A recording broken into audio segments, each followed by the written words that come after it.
How can I deal with the feelings of guilt for not being able to help my spouse more? When it comes to feeling guilty, I think that is something that all of us have to face. I use this example a lot. During the time that my dad was passing away, there was a constant feel of guilt. And it was interesting because in the first year that we found out about his cancer, it was more fear. But as the months went by, as we started to try to find ways to help him either get better or to cope with his situation of cancer, it was becoming a feeling more of guilt. And the guilt was because of things like, I wasn't, like, for me personally, I wasn't able to be there as much as I wanted to be because I was working a lot, or I made myself the excuse of having to work a lot.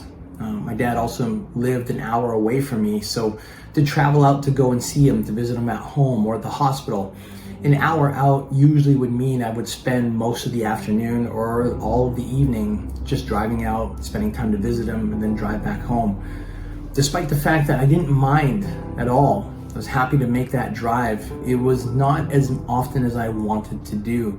So feeling guilty just came naturally.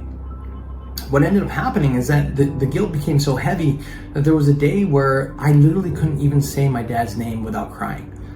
Like, here I am, a fully grown man in my 40s, and the moment I even thought about my dad, I would literally tear. And if I had to talk about a situation, I would literally burst into tears, no matter where I was, whether I was talking to a friend or if I was in a room full of people. I teach fitness classes and self-defense classes, so I literally had to avoid speaking about my dad because I would burst in front of them as well. The guilt factor was really heavy for me, and maybe you might be going through something similar as well. So here's what I learned to do in order to control my behavior and control that heavy feeling of guilt. Number one, I had to learn that when it came to guilt, I had to ask myself, what exactly am I feeling so guilty about? What exactly am I feeling so guilty about? And what I learned is that I was feeling guilty because I thought I wasn't spending enough time with my dad. And number two, I was not bringing him enough solutions. And I was bringing him as many solutions as I could. I was talking to a scientist that talked about how he helped his wife deal with her cancer by increasing her oxygen water. I'm not going to get too much into that. It's a different video. But he said he was able to help her with that, plus her chemo treatments. She was able to get into remission after a year and a half. And I thought, wow, it's amazing. I started talking to one of my best friends, and she deals with pulse PEMF machines, pulse electromagnetic field machines. And those PEMF machines are amazing. So I tried getting access to that to help my dad. It didn't matter what it was I brought to my dad's attention. The guilt for me came when I would show him, I would demonstrate to him how it worked, and he wouldn't use it. He simply wouldn't use it, and his excuse or his reason was that, hey, I don't need it. If my doctor said it's okay, I go without it, and I don't need it. No big deal. And I realized that my guilt came from a feeling of not trying to convince my dad. Now, here's where it's important, okay? Guilt comes when we feel like we don't do enough. So when I realized that I did several things only to have them rejected, which, I respect, it was my dad's choice. I can't force the man to do anything. He's an ex-military guy. So, if he said that's how it is, that's how it is. And I remember thinking to myself, wait a minute, I'm spending the hours, the days, the weeks, the time, the effort to reach out to these people, to get these tools, these products, these items, to bring it to my dad. I made it almost a full-time job for me on top of my full-time hours.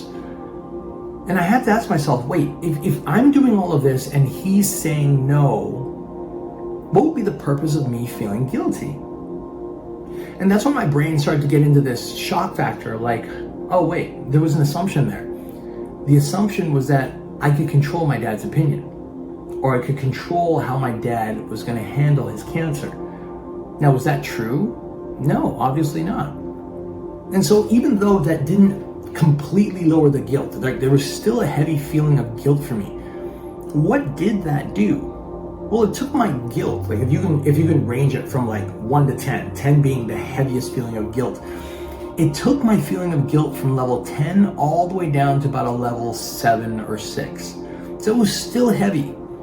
But from a 10 to a 7, that 30% emotional deduction, it allowed me to operate better in my day, to get a little bit more sleep, to be a little bit more functional, to be a little bit more normal, to be a little bit more coherent when I'm talking to my clients or my friends or my customers or my business partner or my family or anybody. Like, it allowed me to at least be present. And through that ability to be present, it allowed me to find new and better options on how to deal with my own guilt.